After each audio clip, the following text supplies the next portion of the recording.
رسول اللہ صلی اللہ علیہ وسلم نے فرمایا لو انکم تتوکلون علی اللہ لرزقتم کما ترزق الطیر تغدو خماسا وتروح بطانا. کیا عجیب الفاظ ہیں. آپ صلی اللہ علیہ وسلم نے فرمایا اگر تم اللہ پہ ایسے توکل کرو جیسے توکل کرنے کا حق ہے. توکل کا مطلب اللہ کھلائے گا, کھلانے کی ذمہ داری اس نے لی ہے, ضرورتیں پوری کرنے کی ذمہ داری اس نے لی ہے. ایسے کرنا شروع کر دو, ٹینشن دل سے نکالو. ہر آدمی ٹینشن سے مرا جا رہا ہے نا, پتہ نہیں کیا ہو جائے گا کل. بچوں کی اسکول کی فیسیں بھر سکوں گا نہیں بھر سکوں گا, بیگم کے خرچے پورے کر سکوں گا نہیں کر سکوں گا. چھوڑو بھائی, یہ ٹینشن لینے کی نہیں ہے. آپ کہو کیوں نہیں ہے, گھر جائیں گے ٹینشن تو ملے گی نا وہاں سے. اس کا حل بتاتا ہوں میں ابھی آپ کو, اس کا حل بتاتا ہوں میں. پہلے یہ حدیث مکمل کر لوں. تو آپ صلی اللہ علیہ وسلم نے فرمایا اگر تم اللہ پہ ایسے توکل کرو جیسے توکل کرنے کا حق ہے, لرزقتم, تمہیں ایسے رزق ملے گا جیسے پرندوں کو ملتا ہے. فرمایا تغدو خماسن, جب پرندہ صبح گھر سے نکلتا ہے پیٹ اس کا خالی. اسے نہیں پتا آج میں نے ٹماٹر بیچنے ہیں, آج میں نے رکشہ چلانا ہے, کسی ملٹی نیشنل کمپنی میں نے میرا انٹرویو ہے, کیا کچھ بھی نہیں. صبح اس کو یہ بھی نہیں پتا ہوتا کس سمت میں جانا ہے. میں نے بس نکلتا ہے اللہ کا نام لے کے. آپ دیکھو یہاں کوے جو ہے نا, کوے, ایک دوست نے ہمیں بتایا کہ صبح سارے کوے یہاں سے سرجانی ٹاؤن کی طرف جا رہے ہوتے ہیں, اور ہم نے دیکھا کووں کے غول. عصر کے بعد مغرب سے پہلے آپ دیکھو گے پورے کوے واپس آ رہے ہوتے ہیں, پتہ نہیں صدر سے, لی مارکیٹ سے, جہاں کی بھی کوے ہیں نا. میں نے تو پہلے سمجھا تھا کہ سرجانی ٹاؤن میں کوئی ویکینسی نکلی ہوئی ہے کووں کے لیے. حقیقت ہے سارے یہاں سے ٹریولنگ کر کے جا رہے ہوتے ہیں. وہ ان کو کہیں وہاں شاید زیادہ کوئی مردار وردار پڑے ہوئے ہوتے ہیں, کچھ کچرا مچرا اور یہ سب چیزیں نا. تو کووں کو مخبری ہو گئی, کووں کو مخبری ہو گئی بھائی لی مارکیٹ میں مال ابھی نہیں ختم, شارٹ چل رہا ہے, ابھی کہاں مال ہے. صبح خالی پیٹ جاتے ہیں اور شام کو چھیچڑوں سے پیٹ ان کے بھرے ہوئے ہوتے ہیں. تو رسول اللہ صلی اللہ علیہ وسلم نے فرمایا تغدو خماسا وتروح بطانا, صبح پرندہ نکلتا ہے خالی پیٹ, شام کو آتا ہے پیٹ اس کا بھرا ہوا ہوتا ہے. آپ کہہ سکتے ہیں کہ صرف پیٹ ہی ہماری بنیادی ضرورت, بول لو نا بھائی, نہیں ہے. پیٹ ہی تھوڑی ہے. یہ ایک مثال ہے, پرندے کی ضرورت پیٹ, اور جب پرندے کی شادی کا ٹائم آتا ہے تو اس کی ضرورت گھر بھی ہے یا نہیں؟ کیا خیال ہے بھائی؟ جب پرندوں کی مادہ انڈے بچے دینے, کبوتر کو دیکھ لو نا, یہ تو جوڑے بنا کے رہتے ہیں کبوتر. انڈے بچے کا ٹائم آتا ہے تو کبھی دیکھا کبوتر ٹینشن میں کہ یار بحریہ ٹاؤن تو ہاتھ سے نکل گیا ہے بھائی, بحریہ ٹاؤن کے پلاٹ تو نکل گیا ہاتھ سے. اس سرجانی بھی گیا. ایک صاحب مجھے کہنے لگے, میں 15 سال پہلے کسی اسٹیٹ ایجنٹ نے مجھے کہا تھا کہ 6 پلاٹ سرجانی میں لے کے ڈال دو زندگی بن جائے گی. مجھے کہنے لگا یار اتنا افسوس ہو رہا ہے, میں نے اس کی بات پہ عمل نہیں کیا. تو میں نے کہا 10-15 سال تو زندہ رہے گا, ابھی تو نے ویسی قبر میں جانا ہے, عمل کر لیتا تو 10. تجھے اسٹیٹ ایجنٹ کہہ رہا تھا 15 سال کے بعد تیری زندگی بن جائے گی, میں تجھے کہہ رہا ہوں 15 سال کے بعد تو مرے گا, بن کے بھی تو قبر میں جائے گا. 15 سال کے بعد جو ہے نا, تو وہ اسٹیٹ ایجنٹ کے 15 سال پرانی پیش گوئی پہ تو افسوس ہو رہا ہے. میں جو سچی مچی کی پیش گوئی کر رہا ہوں کہ تو مرے گا 15 سال میں, تیری ہڈیوں میں ابھی اتنا گودا نہیں ہے زندہ رہنے والا, اس پہ ٹینشن نہیں ہو رہی. اس کا مطلب بھول چکے ہیں موت کو. او بھائی 15 سال پہلے تو سرجانی میں 6 پلاٹ لیتا, آج عیش کرتا, تو وہ 15 سال کے بعد عیش کے قابل نہ رہتا. تو سوچ لے جو 15 سال بعد تو جو اینڈ سرجانی میں پلاٹ لے کے ہونا تھا وہ پلاٹ لیے بغیر بھی وہی اینڈ ہو رہے ہیں. تو ٹینشن کس بات کی بھائی؟ اور ٹینشن لے گا تو 15 سال کے بجائے 5 سال میں وہ انجام ہو جائے گا تیرا, جو 15 سال بعد ہونا تھا. تو میں یہ کر رہا تھا کہ پرندے کو جو رزق ملتا ہے صرف پیٹ نہیں بھرتا اس کا. جب پرندے کی شادی کا ٹائم آتا ہے, وہ بالغ ہوتا ہے, تو پیر بنتا ہے کبوتر کبوتری کا, چڑا چڑیے کا بنتا ہے نا جوڑا. نہ اس نے کہیں سے ڈپلوما حاصل کیا گھر بنانے کا ہے بھائی, نہ NID یونیورسٹی میں وہ پڑھا ہے, کوئی انجینئرنگ نہیں, اس کو ہے کوئی انجینئرنگ؟ بولو بھائی. جس قسم کا گھر اس کو چاہیے فطرت اسے اس طرح کا گھر بنانا سکھا دیتی.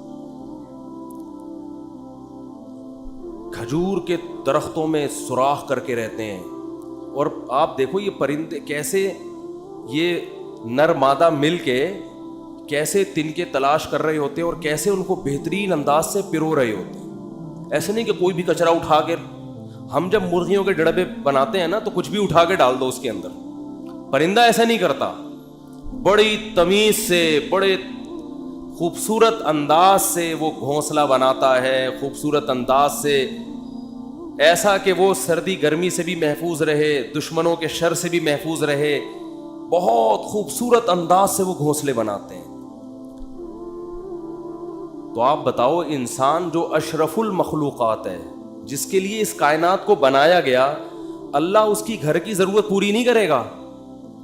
ہے بھائی. اصل میں آپ نے جس گھر کو ضروری سمجھا ہے وہ اللہ کی نظر میں وہ عیاشی ہے, وہ ضرورت نہیں ہے.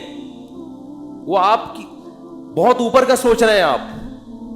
لوگ کرائے کے گھروں پہ افسوس کرتے ہیں نا, اپنا گھر نہیں بنا سکے. بھائی گھر کی ڈیفینیشن یہ ہے کہ جیسے پرندہ جو گھر بناتے ہیں قیامت تک کے لیے نہیں بناتا, اسے فی الحال اپنی فیملی کو پالنے کے لیے ایک عدد ایسے گھر کی ضرورت ہوتی ہے جہاں بلی سے حفاظت ہو, جہاں سردی اور گرمی سے حفاظت ہو.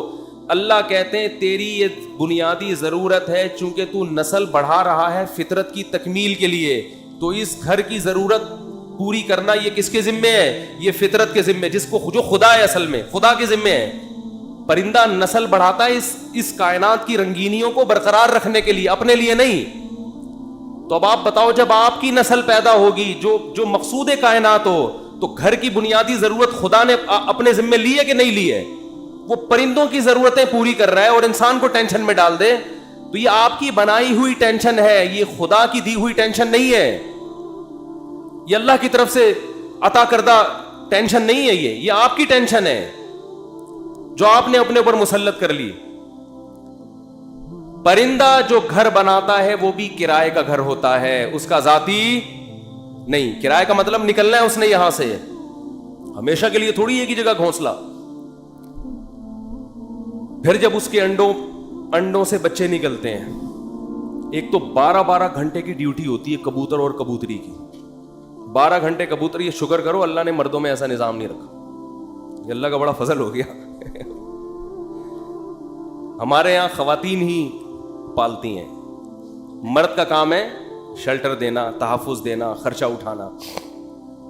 12 گھنٹے کبوتر بیٹھے گا اور 12 گھنٹے کبوتری. اب کمانے کا ٹائم کم ہو گیا, کیا خیال ہے؟ پہلے 12 گھنٹے دن میں کمانے میں لگ رہے تھے ان کے, اور رات میں آرام میں. ایسا ہی ہے نا. اب ذمہ داری بڑھ گئی, کمانے کے لیے ٹائم کم ہو گیا. ذمہ داری کیا بڑھ رہی ہے؟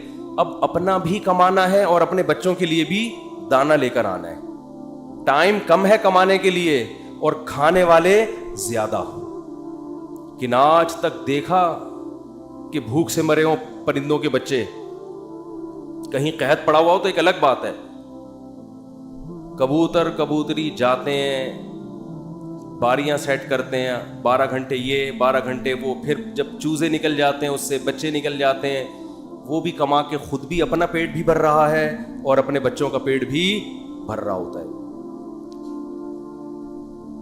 وجہ کیا ہے؟ پرندہ ٹینشن نہیں لیتا. اگر ٹینشن لینا شروع کر دیں نا کہ یہاں پلاٹ کیوں نہیں بنا, یہاں گھر کیوں نہیں بنا, تو پرندہ بچے پیدا کرنا ہی چھوڑ دے. جیسے کہ آج گوروں نے چھوڑ دی ہیں, انگریزوں نے چھوڑ دی ہے نا. کتے پال رہے ہیں, وہ کتے کیوں پالتے ہیں؟ وہ بہت سے انگریز ہم لوگوں پر اعتراض کرتے ہیں کہ کتا اتنا وفادار جانور, تم اس سے دل کیوں نہیں بہلاتے؟ ہم کہتے ہیں انسان سے زیادہ وفادار نہیں ہے. کتے وہ پالے جس کے پاس پالنے کے لیے بچے نہ ہوں, انسان نہ ہوں, وہ پالے. کتوں سے صرف دل ہی بہلا سکتے ہو. کتا کما کے نہیں دے گا آپ کو, اولاد آپ کو کما کے دے گی. اولاد اپنے اختیار سے محبت کرے گی. کتا جو آپ سے محبت کر رہا ہے اپنے اختیار سے نہیں, قدرت نے فطرت نے اس میں وفا اور محبت کے سافٹ ویئر انسٹال کیے ہوئے ہیں. وہ اپنی مرضی سے یہ کام نہیں کر رہا, اس لیے آپ کو خوشی بھی نہیں ہوتی. اولاد تو اپنے اختیار سے آپ کی خدمت کرتی ہے. بیٹا ہوگا تو بہویں بھی ہوں گی, داماد بھی ہوں گے, بیٹی ہوگی تو پوتے بھی ہوں گے, نواسے بھی ہوں گے. کتا ہوگا تو یہ سب چیزیں, بولو. تبھی تو انگریزوں کا سارا سیٹ اپ ختم. آپ کسی گورے سے ملے نا, یہ کون ہے, یہ گورا, تعارف کرو, یہ میرا فرینڈ ہے, یہ میری گرل فرینڈ ہے, بس سارا سیٹ اپ ختم. کبھی دیکھا گورا تعارف کروا رہا ہو آپ امریکہ کسی گورے کے گھر جائیں, یہ میری خالہ ہیں, یہ میری پھپھو ہیں, یہ میری ممانی ہیں, یہ میری چاچی ہیں, میری بھتیجی ہے, یہ میرا بھانجا ہے, یہ میرے بردر ان لا ہیں, یہ میرے مدر ان لا ہیں, اور یہ میری نانی ساس اور دادی. ہمارے یہاں تو اتنے پوری ایک چین چلتی ہے. انگریزوں کے یہاں یہ تکلف نہیں, میں ہوں, یہ پتہ نہیں کون ہے, اتفاق سے کل اس سے ملاقات ہو گئی تھی, دوستی ہو, اس سے زیادہ رشتے نہیں. ایک عدد اماں ہوتی ہیں, وہ بھی اولڈ ہاؤس میں. وہ بھی کہاں ہیں؟ اولڈ ہاؤس میں. تو وہ کتے اس لیے پالتے ہیں, اس لیے نہیں پالتے کہ وہ کتوں کی وفا سے ان کو بڑا اچھا لگتا ہے, اتنے وفادار ہیں. کتوں سے ہی سبق سیکھ لینا چاہیے انگریزوں کو کہ کتے تمہارے ساتھ وفا کر رہے ہیں, تم اپنے باپ کے ساتھ وفا نہیں کر رہے. سمجھ رہے ہو نا, یہ تمہارے ساتھ وفا کر رہا ہے اور تم اپنے باپ کو اولڈ ہاؤس میں جمع کرا رہے ہو. کتا نہیں جمع کرائے گا بڑھاپے میں تمہیں, وہ کہے گا جیسا بھی یہ برداشت کروں گا. غیر مسلموں کی جو خوبیاں ہیں نا, وہ اول نظر میں, پہلی نظر میں آپ کو, بعدین نظر میں بہت زبردست لگیں گی. جب آپ ان کی گہرائی میں جاؤ گے تو آپ کو لگے گا ان تلوں میں تیل نہیں ہے. یہ صرف اوپر اوپر کے اخلاق ہیں. میں اکثر ایک بات کہتا ہوں نا,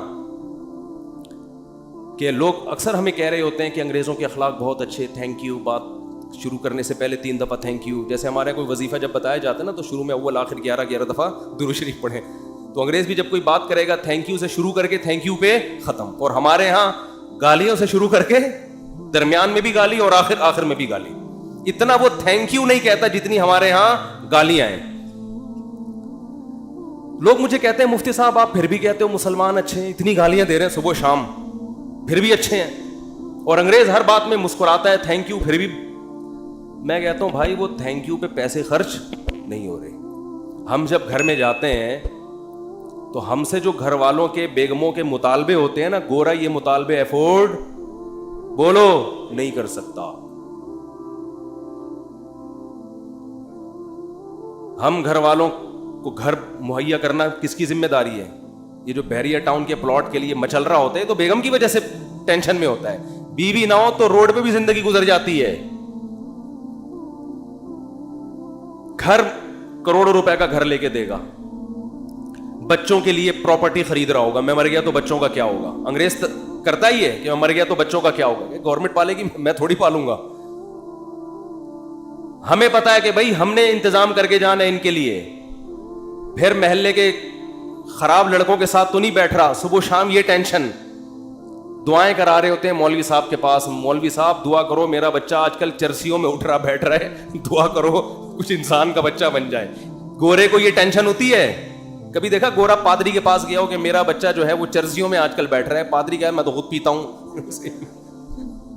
پادری کہے گا میں تو خود پیتا ہوں, پی لیا تو کیا ہو گیا, کیا کر لے گا. وہ تو ٹینشن فری لوگ ہیں بھائی, ریلیشن ہی نہیں ہے ان کا.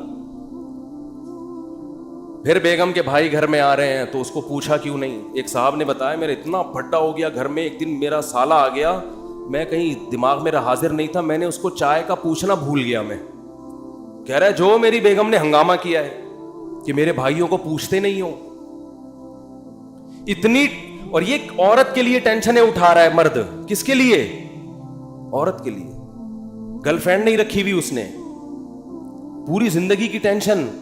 اس کے باپ کو بھی باپ بنا لیا, اس کی ماں کو کیا بنا لیا, اپنے ابا بھی تھے. اپنی انگریز اپنے ابا اماں کو اولڈ ہاؤس میں جمع کر رہا ہے. ہمارے سچی مچی کے ابا اماں پہلے سے تھے, ہم نے جناب ایک مدر ان لا اور فادر ان لا کو بھی لے لیا ہم نے. وہ کہہ رہے ہیں ہم ایک باپ سے تنگ ہیں, تم 2 باپ پال رہے ہو یار. اور میرے فلسفے پر عمل کرے تو 5 باپ, اگر میرے فلسفے پر آ جائے 5 عدد مائیں اور 5 عدد باپ, اور ہول سیل کے حساب سے سالے. سالوں کی تو کوئی انتہائی نہیں ہے نا. گرل فرینڈ کا بھائی آپ کے معاملات میں دخل اندازی, بولو, نہیں کرے گا. کہ تم نے قائد اعظم کے مزار کا ٹائم لیا ہوا تھا, پہنچے کیوں نہیں؟ کبھی ہوتا گرل فرینڈ کا بھائی آپ کو فون کرے, یار میری سسٹر سے تمہاری دوستی اور تم ٹائم پر اس کو دے نہیں رہے. اس لیے گورا گرل فرینڈ رکھتا ہے. مسلمان نکاح کر کے ٹینشن لیتا ہے. جب آپ نے نکاح کر کے کسی عورت کو گھر لے آئے, ٹائم پہ گھر نہیں آ رہے, سالے کا فون آئے. سبھی تو اس کو سالہ کہتے ہیں, کباب میں ہڈی. سالے کا فون آئے گا تو آدمی جل کے کیا کہتا ہے سالے کا فون آ گیا, کہتا ہے نا, سالے کا فون آ گیا. میرے سامنے جھگڑے آتے ہیں, لوگ لڑ رہے ہوتے ہیں اپنے بہنوں ہی سے. ابے ہم نے تجھے اپنی بہن اس لیے دی تھی کہ تو ٹائم نہ دے, تو سارا دن گٹر کے ڈھکن پہ بیٹھا رہتا ہے باہر, 2 بجے اٹھ کے آتا ہے, اس لیے دی تھی. لوگ کہتے ہیں نا, یہ ٹینشن بھی کون اٹھا رہا ہے؟ مسلمان مرد ہے بھائی. کون اٹھاتا ہے یہ؟ پھر وہ اپنے بوڑھے باپ کو بھی پال رہا ہے, خرچہ کر رہا ہے, بوڑھی ماں کو بھی پال رہا ہے, بیوی کی بھی سن رہا ہے, بچوں کی بھی سن رہا ہے. اس کے بعد میرے بھائی تھینک یو اگر نہیں بھی کہتا تو کوئی اتنا بڑا مسئلہ بولو نہیں. لاکھوں روپے گھر پہ خرچ کر رہا ہوتا ہے وہ, تو گالیاں تو بنتی ہیں نا, دینی نہیں چاہیے. وہ معین اختر صاحب کا پروگرام تھا نا, کئی دفعہ بیان کر چکا ہوں, وہ انور مقصود کے ساتھ. تو انور مقصود نے معین اختر سے پوچھا کہ آپ کے ماموں کیا کرتے ہیں. پہلے معین اختر سے پوچھا کہ کیسا چل رہا ہے. انہوں نے کہا کہ اللہ کا شکر ہے, نلکوں میں پانی آ رہا ہے, لوڈ شیڈنگ بھی نہیں ہے, سب سیٹ چل رہا ہے. اس نے کہا پہلے پاکستانی ہیں جو اتنے اچھے حالات بتا رہے ہیں, کہاں رہتے ہیں؟ اس نے کہا دبئی میں رہتا ہوں میں. اس نے کہا دبئی میں رہتا ہوں. پھر اس نے پوچھا کہ آپ کے ماموں کیا کرتے ہیں؟ اس نے کہا گالیاں دیتے ہیں. ماموں کا کام صبح سے شام کیا ہے؟ حالات ایسے ہیں نا, حالات ایسے ہیں کہ ماموں کا کام صبح سے شام سوائے گالیاں دینے کے, انگریز کچھ دن یہاں رہ کے جائے, جیسے معین اختر کے ماموں گالیاں دیتے تھے نا, انگریز انگلش میں ایسی گالیاں دے گا. کچھ دن یہاں رہے تو صحیح, یہ تو ہمارا حوصلہ ہے. تو اس نے کہا گالیاں کیوں دیتے تھے؟ اس نے کہا مالک مکان پانی کے پیسے لینے آ گیا, تو ماموں اس کو لے گیا, بولے تو ایک لوٹا بھر کے دکھا. پانی ہے نہیں, پانی کے پیسے لینے آ, تو ایک لوٹا بھر کے دکھا. کہہ رہے بیٹھے بیٹھے لائٹ چلی گئی تو ماموں نے بلب کے رشتہ داروں کو گالیاں دینا شروع کر دیا. بلب کے رشتہ داروں کو. تو ہم جس ماحول میں رہتے ہیں, مسلمان کا بہت بڑا ظرف ہے. وہ ایک عورت کے لیے بڑی قربانیاں دیتا ہے, بڑی اس کو عزت کے ساتھ گھر میں لے کر آتا ہے. اس کے بچوں کی کفالت, اس کے باپ کو عزت دینا, اس کے بھائیوں کو عزت دینا, اس کی ماں کو عزت دینا. میرے بھائی اس کے بعد اگر 4-6 گالیاں کبھی وہ نکال دے, تو ہمارے نبی صلی اللہ علیہ وسلم نے عورت کو حکم دیا ہے کہ وہ اپنے شوہر کی فرما برداری کرے. نبی نے کیا فرمایا؟ یکفرن العشیر, شوہر کی نافرمانی کرتی ہیں. وہ نافرمانی کیا فرمایا؟ ساری زندگی احسانات کرتا رہے گا, اگر کبھی اونچ نیچ ہو جائے تو عورت جواب میں کہتی ہے ما رأیت منک خیرا قط, اللہ کی قسم میں نے تجھ سے کبھی کوئی خیر نہیں دی, میں تو آپ سے شادی کر کے پچھتا رہی ہوں. اور پچھتاتی بھی 3 بچے پیدا ہونے کے بعد ہیں کہ جب آدمی کے پاس اس سوال کا کوئی جواب بنے ہی نہیں کہ اب پچھتا رہی ہے تو بھائی ریورس بچے کہاں لے کے جاؤں گا میں. وہ صبر کے علاوہ اس کے پاس کوئی آپشن نہیں ہوتا. تو ایسے میں اگر انگریز یہ ٹینشنیں اٹھائے, بوڑھے باپ کی بھی, بوڑھی ماں کی بھی, اور بیوی کی بھی, اور بچوں کی بھی, اور سالوں کی بھی, اور ساس کی بھی, اور سسر کی بھی, پھر دیکھتے ہیں تھینک یو سے بات کیسے شروع کرتے ہیں اور تھینک یو پہ کیسے. وہ ایک صاحب کہنے لگے یار اتنے اچھے اخلاق ہیں. میں نے کہا کسی انگریز سے بولو 50 روپے دے, گالی دے دے مجھے یہ تھینک یو نہیں چاہیے. وہ کہے گا 50 روپے نہیں دوں گا, تھینک یو جتنا لینا ہے. یہ فری پھوکٹ کا تھینک یو ہے بھائی, یہ فری پھوکٹ کا تھینک یو ہے. ایک دھیلے کا خرچہ اٹھانے کے لیے تیار نہیں ہے کسی کا بھی. تو خیر میں جلدی سے بات کو سمیٹ کے ختم کروں, وقت پورا ہو رہا ہے. تو رسول اللہ صلی اللہ علیہ وسلم نے فرمایا پیسہ کمانے سے منع نہیں, پیسے کو مسلط کرنے سے منع کیا. ہدف یہ نہ بناؤ. دیکھو پرندہ یہ نہیں کرتا کہ اللہ پہ توکل کرے تو اب گھونسلے میں ہی دھرنا مار کے بیٹھ گیا, میں نے صبح جانا ہی نہیں. یہ کوے جتنے ہیں نا یہ وہیں بیٹھ گئے, لیاری میں بیٹھ گئے اور سرجانی ٹاؤن میں بیٹھ گئے کہ چھوڑو یار اللہ پہ توکل کرنا ہے, رزق خود بخود یہیں آئے گا. اللہ نے کہا نہ تمہیں نکلنا پڑے گا. تو آپ صبح نکلو رزق کے لیے, لیکن تسلی رکھو کہ شام کو انشاءاللہ پیٹ بھرا ہوا ہوگا, میری بنیادی ساری ضرورتیں پوری ہو چکی ہوں گی, اور جب میری اولاد کا ٹائم آئے گا اللہ بچوں کا خرچہ بھی میری جیب میں ڈالے گا. ٹینشن نہ لو کہ 2 بچے ہو گئے تو 3 بچے ہو گئے تو کہاں سے کھلاؤں گا. جس اللہ نے تجھے کھلایا بھائی وہی. دیکھو ماں کی چھاتیوں میں دودھ پہلے پیدا ہوتا ہے, بچہ بعد میں پیدا ہوتا ہے, یہ بتانے کے لیے کہ اس کا پیدا کرنے والا اس کے رزق سے غافل نہیں ہے. ہر چیز میں گوروں کی طرح کیلکولیشن نہ کیا کرو بیٹھ کے. گورے کیا کر رہے ہوتے ہیں, دیکھ رہے ہوتے ہیں میرے پاس ابھی $10,000 ہیں تو ایک بچہ ہو گیا تو اس میں اتنا کیلکولیشن کر کے اتنا بچ رہا ہے, اتنا انویسٹمنٹ کیا, دوسرا ہو گیا تو یہ تو کیلکولیٹر کہہ رہے یہ نہیں ہو سکتا. قرآن کیا کہے گا, او بھائی تو پیدا تو ہونے دے. دیکھو اگر ہم نے یہ دودھ کا پروسیس نہ دیکھا ہوتا تو ہم تو اس ٹینشن میں ہوتے بچہ پیدا ہوگا تو میں تو 2 کلو دودھ اور بھینس کا لگوانا پڑے گا مجھے, میں تو خرچہ نہیں اٹھا سکتا. اللہ کہتے ہیں پیدا ہونے دے, اس کی ماں کی چھاتیوں میں دودھ اسی وقت پیدا کروں گا جب یہ پیدا ہوگا, اس سے پہلے نہیں. ہم کہتے ہیں نہیں پہلے پیدا ہو ہے بھائی, پہلے ماں کی چھاتیوں میں دودھ آئے پھر ہم دیکھیں گے ہاں بھائی آگے ہے دودھ, اب بچہ پیدا ہوگا. اللہ کہتے ہیں نہیں, مخلوق کو آنے دو پہلے, رزق بعد میں آئے گا اس کا. تو اس لیے بھائی رزق کمانا ہے, رزق کی ٹینشن نہیں لینی. اب آپ کہہ سکتے ہو کہ ٹھیک ہے ہم رزق کی ٹینشن نہیں لیتے, کماتے ہیں, لیکن ہم تو دیکھ رہے ہیں کمانے کی کوشش کر رہے ہیں, وہ وسیم بھائی کے پاس تو اتنا پیسہ آ گیا, فلاں کے پاس تو اتنا آ گیا, میں وہیں کا وہیں کھڑا ہوں. ہمارے کزن تھے کیا ہیں, وہ تھے سے تھے نہ بن جائے. وہ اکثر کہا کرتے تھے, یہ بات تو کہتے تھے اب نہیں کہتے, اللہ کا شکر اب دیندار ہے, کہتے یار مجھے ٹینشن اس بات کی نہیں ہے کہ میرے پاس پیسہ نہیں ہے, مجھے ٹینشن اس بات کی ہے کہ میرے جتنے دوست ہیں ان کے پاس آ گیا اور میں وہیں کا وہیں. تو یہ ایک مستقل ٹینشن ہے. دیکھو اس کا نبی صلی اللہ علیہ وسلم نے حل کیا بتایا ہے, پرندے کی مثال دی ہے. پرندہ کمپٹیشن میں کبھی بھی نہیں آتا, سمجھ رہے ہیں.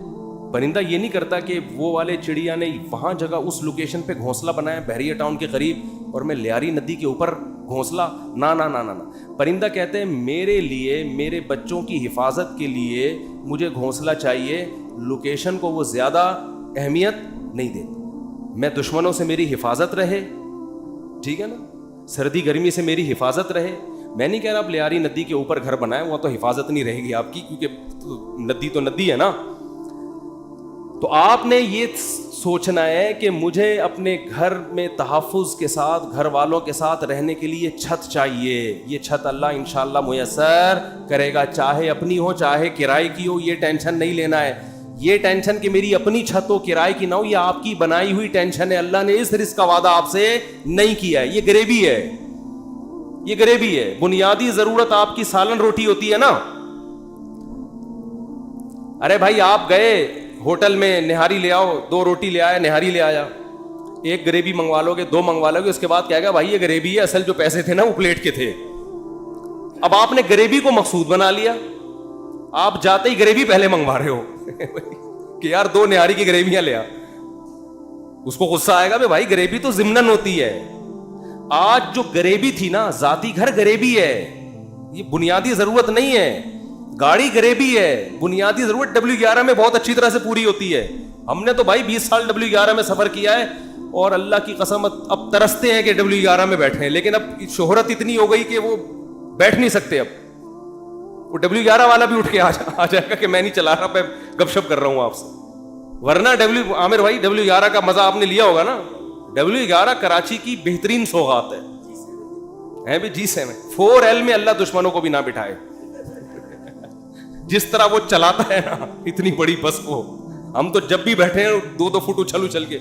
ہمارے ایک جاننے والے ریٹائر آفیسر تھے, لیفٹیننٹ تھے, وہ بیچارے کراچی کی بس میں نا کہیں پچھلی سیٹ پہ بیٹھ گئے. اسپیڈ بریکر پہ جب اچھل کے دھڑام سے نیچے گرے, ان کی ریڑھ کی ہڈی میں مسئلہ ہو گیا, اسی میں ان کی موت واقع ہوئی ہے. وہ نیوی کا آفیسر بیچارہ جنگوں میں شہید نہیں ہوا, جنگوں میں شہادت نہیں ملی ہے, کراچی کی بس نے اٹھا کے پٹکھائے اور انا للہ. تو رسول اللہ صلی اللہ علیہ وسلم نے فرمایا جس نے دنیا کو ہدف نہیں بنایا, ضرورت سمجھا بھئی میری بنیادی ضرورت 2 وقت کی روٹی ہے, میری بنیادی ضرورت کسی اچھے علاقے, اچھے سے مراد جہاں چرسی ہیروئن چینا رہتے ہوں, ذرا پڑھے لکھے لوگ ہوں, ایسی جگہ پہ مجھے گھر مل جائے جہاں چھت ہو, جہاں بنیادی ضرورتیں پوری ہوں, بس یہ بیسک ضرورت, چاہے وہ اپنا ہو چاہے وہ کرائے کا ہو. اور نبی نے فرمایا کہ جس شخص کو 2 وقت کی روٹی مل گئی, پیٹ بھر کے, سر چھپانے کی جگہ مل گئی, اور جسم کسی بڑی بیماری سے محفوظ تھا اس کا. اور ویسے بتاؤں, جب یہ لائف اسٹائل ہوگا نا تو جسم بڑی بیماری سے محفوظ ہی ہوتا ہے عام طور پہ. جسم کسی بڑی بیماری سے محفوظ تھا تو آپ صلی اللہ علیہ وسلم نے فرمایا یہ ایسا ہے گویا پوری دنیا کی دولت سمیٹ کے اللہ نے اس کے قدموں میں رکھ دی ہو. اب اگر یہ ٹینشن لے رہا ہے نا بحریہ ٹاؤن کی اور ڈیفنس کی اور DHA کی وہ اسکیم میں نے تو یہ غریبی کی ٹینشن ہے, یہ دل میں دنیا کی محبت کی علامت ہے. ایسے شخص کو رسول اللہ صلی اللہ علیہ وسلم نے وعید سنائی کہ یہ مالدار بن تو سکتا ہے مگر اس کے سامنے فقر کا پھندا ایسے لٹکا رہے گا جیسے ایک زندہ آدمی کے سامنے پھانسی کا پھندا, موت کا پھندا لٹک رہا ہوتا ہے. جو اس کی کیفیت ہوگی یہ کیفیت اس کی ہوگی. تو بھائی پیسہ کماؤ, پیسے سے دل نہ لگاؤ. اور دل سے پیسہ نکالنے کا طریقہ کیا ہے؟ خرچ کرو. ہمارے حضرت فرمایا کرتے تھے کہ پہلے زمانے میں بزرگان دین کڑک کڑک نوٹ جلوایا کرتے تھے, 5-5 ہزار کے نا, کہتے جلاؤ اس کو. آج اس کی اجازت نہیں ہے, اس میں نقصان ہے, لیکن دل سے نکالنے کے لیے نا جلواتے تھے. تو آپ جلائیں نہیں, خرچ کریں. کبھی کبھار ایسے گڈی نکال کے کسی اچھے ٹرسٹ میں دے دی, کسی غریب کو دے دی. اور سب سے زیادہ مصداق پیسہ خرچ کرنے کا آپ کے قریبی رشتہ دار ہیں, ان کو دو. آج کل لوگوں نے ہدیے رشتہ داروں میں دینا چھوڑ دیا ہے. بس عید بقرعید پہ کوئی کھانا وانا کھلا دیتے ہیں, بھائی بہن کو لفافے میں گڈی ڈالے پکڑا دے, جلے گا. جب یہ دل جلے نا, اتنا صدقہ ہو کہ دل میں آرے چلیں, تو یہ آرے چلنے سے دل آئینے کی طرح شفاف ہو جائے. شاعر نے کہا ہے نا, آئینہ بنتا ہے رگڑے لاکھ جب کھاتا ہے دل, کچھ نہ پوچھو دل بڑی مشکل سے بن پاتا ہے دل. دل کو دل بنانا تھوڑا ڈیفیکلٹ کام ہے. تو اس کا طریقہ یہ کہ اس میں ذرا رندہ چلے گا نا, رگڑا لگے گا. جب ہم وہ کیا کہتے ہیں, وہ جو ریگمال سے گھسائی ہوتی ہے نا, تو صدقہ کرتے ہوئے اتنا بھی نہ کرو کہ کل دوسروں سے بھیک مانگنی پڑ جائے, اتنا بھی نہ کرو, لیکن اتنا ہو کہ لگے کہ دل پہ گھسائی ہو, تھوڑا سا تکلیف ہو. رسول اللہ صلی اللہ علیہ وسلم نے فرمایا سب سے افضل صدقہ یہ ہے تأمل الغنا وتخشى الفقر, کہ آپ کو یہ ہو کہ اگر میں نے صدقہ کیا تو ہو سکتا ہے میں غریب نہ ہو جاؤں کل, اور اگر نہیں کیا تو اس پیسے سے مزید پیسہ بنا لوں گا. اس کنڈیشن میں جب آپ صدقہ کرو گے تو نبی نے فرمایا یہ صدقہ سب سے افضل ہے. اس میں آپ کا دل بہت جلتا ہے, اور اللہ کا وعدہ ہے کہ جو اللہ کے لیے دیتا ہے وہ غریب تو ہوتا ہی نہیں ہے. صدقے سے کبھی مال ہم نے کبھی نہیں کسی سخی آدمی کو غریب ہوتے دیکھا.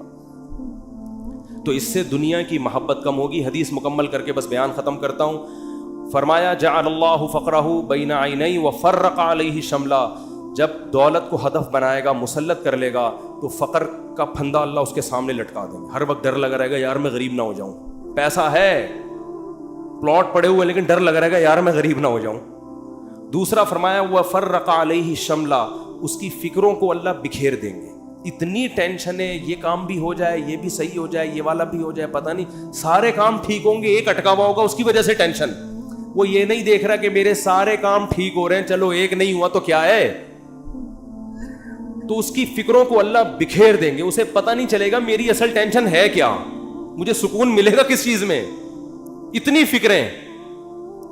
اور فرمایا وَلَمْ يَأْتِهِ مِنَ الدُّنْيَا إِلَّا مَا قُدِّرَ لَهُ, اور جس دنیا کے پیچھے بھاگ رہا ہے ضروری نہیں کہ وہ بھی مل جائے, ملے گی اتنی جتنی اس کے مقدر میں اللہ نے لکھ دی. یہ جو دنیا کے پیچھے بھاگ رہے ہوتے ہیں تو سب کو پیسہ تھوڑی مل جاتا ہے. بہت سے تو وہی موت تک روڈیں ہی ناپتے رہتے ہیں, سڑکیں ناپتے رہتے ہیں, ہاتھ میں کچھ بھی نہیں آتا ان کے. فرمایا ملے گا اتنا جتنا اللہ نے لکھ دیا, تو ٹینشن لینے سے کوئی فائدہ نہیں. تو ٹینشن نہیں لو گا. آپ کو کیوں نہیں بھائی, آپ کو صبح آپ نے پراٹھا کھا لیا انڈے کے ساتھ, دوپہر کھانا مل گیا, رات کھانا مل گیا, ضرورت تو 2 وقت کی تھی, مل 3 وقت رہا ہے, انجوائے کرو, مزہ ہے. کیا خیال ہے بھائی؟ ہاں بیگم ٹینشن دیتی ہے, یہ بڑا مسئلہ ہے نا شادی شدہ آدمی. تو اس کو بولو بھائی جو نبی صلی اللہ علیہ وسلم کی سنت ہمارے سامنے, آپ صلی اللہ علیہ وسلم کی امہات نے, ہماری امہات نے, آپ کی ازواج نے جب نبی سے یہ فرمایا کہ ہم اس غربت میں گزارا نہیں کر سکتی, تو آپ صلی اللہ علیہ وسلم فرمایا بھائی میں تو اسی طرح مسکین ہوں, تو تعالینا امتعکن و اسرحکن سراحا جمیلا, کہ آؤ میں تمہیں نکاح سے فارغ کر دیتا ہوں, جاؤ جس سے مالدار سے نکاح کر کے رہنے رہو. تو یہاں بھی ٹینشن لینے کا بولو نہیں, اپنی طرف سے کوتاہی نہیں کرو. یہ نہیں کہ ادھر پیسے لاکر میں چھپا کے رکھے ہوئے ہیں بینکوں میں, اور بیگم کو یہ بتا رہے جیسے میرے پاس کھانے کو روٹی نہیں ہے, یہ ناجائز ہے, یہ حرام. اگر واقعی قدرت کی طرف سے آپ غریب ہو گئے تو بیگم کو 2 لفظوں میں بتا دیں, بیگم صاحبہ یہی میرے پاس آمدن ہے, اتنی میری تنخواہ ہے, اس میں اتنے ہی انڈے آ سکتے ہیں, اس سے زیادہ میں سٹی اسکول بیکن ہاؤس میں بچوں کو نہیں پڑھا سکتا, رہنے رہو ورنہ پتلی گلی سے نکلو. تو ٹینشن تو لینی نہیں ہے نا, خامخواہ کی ٹینشنیں کیوں مسلط کی ہوئی ہیں؟ لوگوں میں بدنام ہو جائیں گے, یہ بھی بڑا ایک مسئلہ ہوتا ہے. لوگ کہیں گے, دیکھو لوگوں کو خوش کرنے کے چکر میں رہو گے. یہ کبھی بھی گدھے والا قصہ سنا دوں اگر آپ اجازت سکتے ہیں, ٹائم ہو گیا ان کی وجہ سے, آج تھوڑا سا 5 منٹ. وہ ایک آدمی جو تھا, بڑی عمر کا آدمی, اپنے بیٹے کے ساتھ گدھے پہ بیٹھ کے سفر کرتا ہے. لمبا سفر تھا, باپ گدھے پہ بیٹھ گیا, بچہ آگے آگے. لوگوں نے کہا دیکھو باپ ہونے کا ناجائز فائدہ اٹھا رہا ہے, خود گدھے پہ بیٹھا ہوا ہے, بچے کو, چھوٹے معصوم بچے کو پیدل کیا ہوا ہے اس نے, بے ادب بنا رہا ہے اپنی اولاد کو, پہ ترس نہیں کھا رہا. معصوم بچہ ہے بھائی, تو باپ ہے, ایجڈ, ٹھیک ہے, تیرا کمزور تو نہیں ہے نا, چھوٹے بچے کو تو نے ایسے معصوم بچے پہ ترس کھانے کے بجائے باپ ہونے کا ناجائز فائدہ. جب لوگوں نے تانے دیے, اس نے کہا چلو میں نیچے آ جاتا ہوں, بچے کو اوپر بٹھا دیتا ہوں. بچے کو جب اوپر بٹھایا تو لوگوں نے کہا ابھی سے بے ادب بنا رہا ہے بچے کو, تمیز نہیں سکھا رہا. بچے کو باپ بنایا ہوا ہے, خود کیا بنا ہوا ہے, بیٹا بنا ہوا ہے. تو یہ بچہ بڑا ہو کر اس کا گریبان پکڑے گا. تو اس نے کیا کیا, اس نے کہا چلو یار دونوں ہی بیٹھ جاتے ہیں. دونوں بیٹھ گئے. لوگوں نے کہا گدھا ایک ہے, بندے 2 بیٹھے ہوئے ہیں. گدھا ایک ہے, بندے 2 بیٹھے ہوئے ہیں. ترس نہیں آ رہا جانور کے, گدھے کے گدھا ہونے کا ناجائز فائدہ اٹھا رہے ہیں. وہ تو گدھا ہے, تم تو انسان ہو نا. یہی تانے ہوتے ہیں لوگوں کے. اس نے کہا چلو دونوں نیچے اتر جاتے ہیں. اب گدھا خالی. لوگوں نے کہا گدھا وہ ہے, حرکتیں ان کی گدھوں جیسی ہیں. بنایا اللہ نے ان کو گدھا, کام ان کے گدھوں جیسے. جب تمہارے پاس سواری موجود ہے تو بے وقوفو پیدل کیوں جا رہے ہو؟ گدھا وہ ہے, کام دیکھو ان کے گدھوں جیسے ہیں. اس نے آگے اٹھا کے دریا میں گدھے کو پھینکا, بولا ایسے ہی ٹھیک. تو بے وقوف تھے. لوگوں کو کہنے دیتے بھائی آپ کو جو سمجھ میں آ رہا ہے آپ اس پر عمل کرو. لوگ جب خود کسی گدھے کے ساتھ سفر کریں گے نا, بھگتیں گے, خود فیصلہ کریں گے ہم نے کیا کرنا ہے. تو اس لیے لوگوں کی ٹینشن مت لیا کرو. یہ اس کا کوئی خدا کی, لوگ برائی پہ خوش ہوتے ہیں, لوگ برے کاموں پہ خوش ہوتے ہیں, اچھے کاموں پہ لوگ خوش نہیں ہوتے. آپ نے جو کھوپڑی میں آ رہا ہے وہ کرو. جو چیز آپ کی استطاعت میں نہیں اس پہ ٹینشن کس بات کی لے بھائی آدمی. دیکھو جیل میں کوئی قیدی ہو اور رہائی کا انتظام ختم ہو جائے تو ہم کیا کہیں گے اس کے, بھائی تو صبر کر, بس یہی زندگی گزار, ہنسی خوشی اسی میں خوش رہنے کی کوشش. ایک صاحب نے مجھے بتایا کہ ان کو 4 مہینے کی جیل ہو گئی, اور وہ جیل بھی غلط کیس میں اندر. باہر نکلے تو بڑے فٹ فاٹ. میں نے کہا, میں ان سے ملا تو میں نے کہا جیل میں جا کے تو لوگوں کی حالت ایسی ہوتی ہے, اور غلط کیس, مجرم بھی نہیں تھے. کہتے ہیں میں جب جیل میں گیا تو مجھے نہیں پتا تھا کب نکلنا ہے میں نے یہاں سے. تو کہہ رہے میں نے کہا اب اسی کو انجوائے کرو, کانفیڈنس دے. اب کیا کرو جب ایک چیز اپنے اختیار میں ہی نہیں ہے. تو کہہ رہے میں وہاں ڈپس لگاتا تھا تاکہ تھکاوٹ ہو اور نیند آئے مجھے.